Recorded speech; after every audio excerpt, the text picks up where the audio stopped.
Hamas के साथ cease fire पर इजराइल की कैबिनेट ने भी मुहर लगा दी है, यानी अब गाजा में शांति के आसार बन रहे हैं। लेकिन आगे बढ़ने से पहले जान लेते हैं कि इस जंग से किसको कितना नुकसान हुआ है। ग्राफिक्स के जरिए बिग वॉल पर आपको मैं बताता हूं, 47,000 से ज्यादा लोगों की इजराइल और हमास के बीच जारी इस युद्ध में मौत हुई है।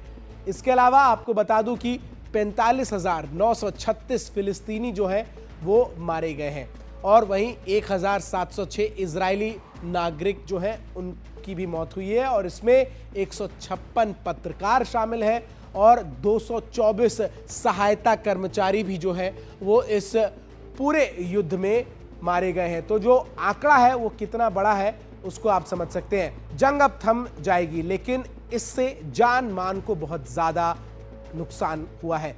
जानते हैं कि इजराइल पर जंग का क्या असर हुआ है, इजराइल को इस जंग का क्या खामियाजा भुगतना पड़ा है।